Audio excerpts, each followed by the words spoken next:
నమస్తే నేను మీ కుప్ప పద్మిని ఇన్నాళ్ళు మీ సపోర్ట్ ని నాకు అందిస్తూ మీ ప్రేమని నాకు అందిస్తున్న ప్రతి ఒక్కరికి కృతజ్ఞతలు ఇప్పుడు చూడబోతున్న ఈ వీడియో కూడా ఖచ్చితంగా మీకు ఉపయోగపడుతుంది లైక్ షేర్ అండ్ సబ్స్క్రైబ్ చేసి మీ ఇష్టాన్ని అలాగే మీ సపోర్ట్ ని నాకు అందించండి అలాగే ఈ వీడియో పట్ల మీ అభిప్రాయాన్ని కమెంట్ సెక్షన్ లో కమెంట్ చేసి నాకు తెలియజేయండి నమస్తే వెల్కమ్ టు అవర్ ఛానల్ నేను పద్మిని ప్రస్తుతంతో పాటు ప్రముఖ ఆధ్యాత్మికవేత్త వాస్తు జ్యోతిష పండితులు కేఎస్ఆర్ గారు మనతో పాటు ఉన్నారు మాట్లాడదాం నమస్కారం అండి దేవీ నవరాత్రుల్లో భాగంగా 6వ రోజు అందరికి తెలిసినటువంటి విషయమే లక్ష్మీదేవిని కొలుచుకుంటాం ప్రపంచమంతా కూడా ఈవిడ చుట్టూనే ఈవిడ కోసమే పరుగులు తీస్తూ ఉంటుంది కాబట్టి మహాలక్ష్మి అనుగ్రహం కోసం ఎటువంటి విధి విధానాల్ని మనం పాటించాలి ఎలా అమ్మవారి ఆరాధన చేసుకోవాలని ప్రతి ఒక్కరూ ఎంత తెలిసినప్పటికీ ఇంకా అడుగుతూనే ఉంటారు కాబట్టి అందున ఇవి దేవీ నవరాత్రులు ఈ 9 రోజులు కూడా చాలా చాలా ఎనర్జెటిక్ డేస్ అని ఖచ్చితంగా చెప్పుకోవచ్చు కాస్మిక్ ఎనర్జీ ఉన్నటువంటి డేస్ డెఫినెట్లీ సో మరి మహాలక్ష్మితో పాటుగా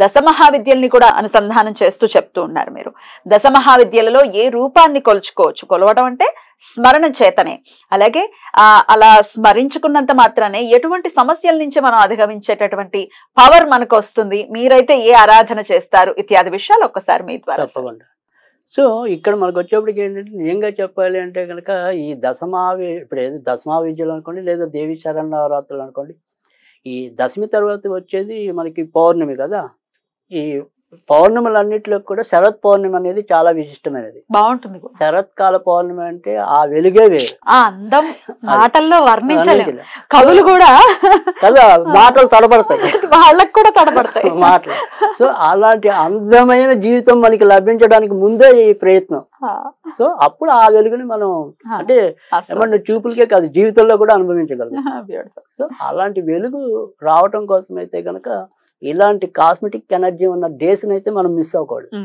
సో ఆ రకంగా ఎవరు శక్తానుసారం వాళ్ళు ఎంతో కొంత ఈ దైవారాధనలో మునిగి తేలటమే సో ఆ రకంగా చేసుకుంటే మంచి ఉంటుంది సరే ఇవాళ మనం అవతారంకి వచ్చేప్పటికి మహాలక్ష్మి అని చెప్పుకున్నాం ఇది ఇక్కడ నాకు ఒక చిన్న ఏమంటాం చమత్కార కథ అనేది ఒకటి లైట్ గా గుర్తుకొస్తుంది చెప్పండి మరి అది ఏంటి అంటే కనుక ఫస్ట్ మీకు కనుక ఈ వారాలు గుర్తుపట్టడానికి ఒక తేలికైన పద్ధతి అంటే అవతారాలు గుర్తుంచుకోవడానికి ఒక పద్ధతి అసలు మామూలుగా ఇది దసరా యొక్క వెనకాల నేపథ్యం ఏంటి మనం రాక్షస సంహారమే కదా సో మధుకైటబుల్ని శుంభుల్ని తర్వాత మహిషాసురుడిని నరకాసురుడిని కూడా అంటారు నరకాసురుడు దీపావళి కదా మహిషాసురుడు కదా మహిషాసురుడు వీళ్ళు కాక ఫస్టే బాలగారు మరి బండాసురుడు బండాసురుడు అవును ఆయన యొక్క పుత్రుల్ని అవును కదా రాక్షస సంహారం అందుకని ఫస్ట్ అమ్మవారేమో చిన్నపిల్లలాగా వచ్చి బుజ్జగించి చెప్పిందిట ఈ రాక్షసులకి వాళ్ళు వినలేదుట తర్వాత రెండో రోజు వచ్చి జ్ఞానబోధ చేసింట గాయత్రి లాగా వచ్చి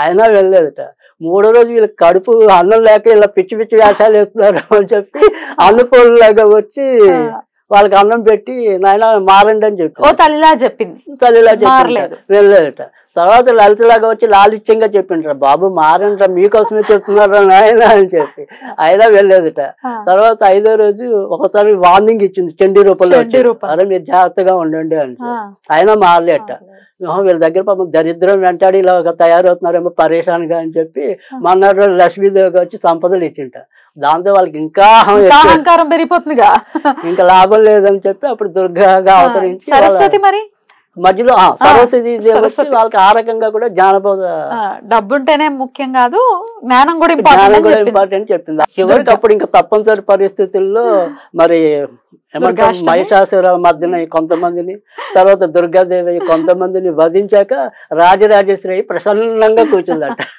బాగుందండి చక్కగా గుర్తుపెట్టుకోవడానికి సో అందుకని ఇక్కడ చెప్పింది ఏంటంటే ఫైనల్ గా కన్క్లూజన్ ఏంటంటే గనక అమ్మవారు ఎప్పుడైనా సరే ఆ దుష్ట శక్తుల్ని మారుస్తుంది ఆ చూపు అనేది అంటే మన చూపు ఆడవాళ్ళ మీద మంచిదైతే గనక ఆవిడ మంచిగా మనని ఉంటుంది అలాగే ఆడవాళ్ళ మీద మనకుంటే ఏదైతే చెడు దృష్టి ఏదైతే ఉంటుందో అది ఇవాళ కాకపోతే రేపైనా సరే ఆవిడ సంవరింపజేస్తుంది అని చెప్పి అందుకని ఎత్తర నారేస్తే పూజ్యంతే రమంతే తత్తర దేవత అన్నారు సో అందుకని ఆడవాళ్ళని గౌరవించడం అనేది మన సంప్రదాయం ఈ ఆడవాళ్ళని ఎంత ప్రేమగా చూసుకోవాలో అటు బతుకమ్మ పండగ చెప్తుంది ఇటు మనకి ఈ దసరా కూడా చెప్తుంది సో ఆడవాళ్ళు చేసే పూజలు పునస్కారాలు ఎక్కువ ఏవైనా ఉంటాయి అంటే కనుక అవి ఎక్కువ శాతం దసరాల్లోనే ఉంటాయి మొత్తప్పుడు మగాళ్ళు ఎలా చేసిన కనుక ఆడవాళ్ళ కోసం ఇది కదా. సరే ఇప్పుడు మనం చెప్పుతున్నది లక్ష్మీదేవి అంటే అవన్నీ ఒక్కొక్కటి మనం జయించుకుంటూ వస్తేనే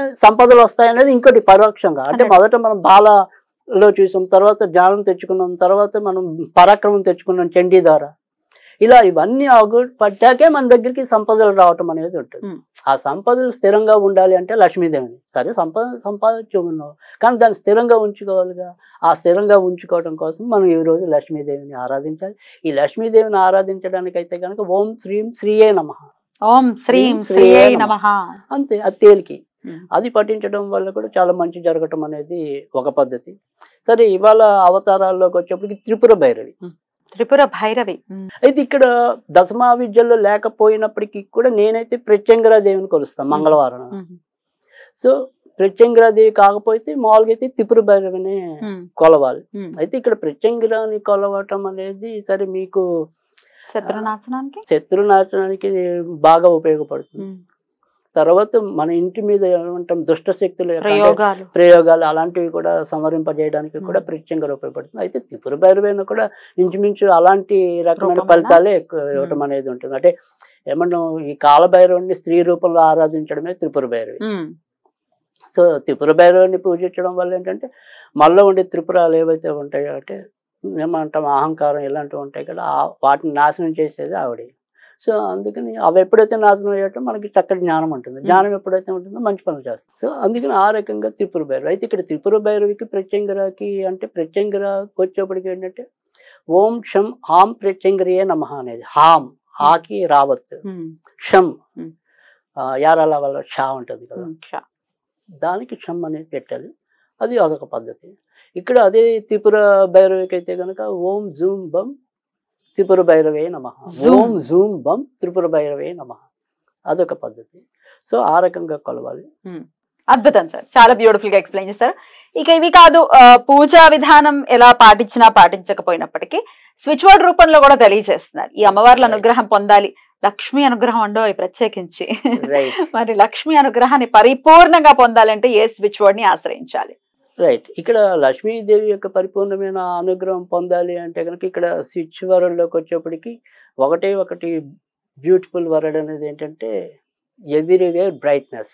ఎవ్రీవేర్ బ్రైట్నెస్. వావ్. అది. సో ఆ ప్రతి చోట కూడా కాంతి నిలబడాలి. కాంతి నిలబడాలి అంటే మన జీవితాలు సంపదలతో పరిపూర్ణం అవ్వాలి. డెఫినెట్లీ. సో ఎవ్రీవేర్ బ్రైట్నెస్ అనే స్విచ్ వర్డ్ తో కూడా డెఫినెట్ గా సరస్వతి మాత అనుగ్రహం కోసం ఏం చేయొచ్చు అనేది నెక్స్ట్ వీడియోలో తెలుసుకుందాం. Thank you sir. నమస్తే.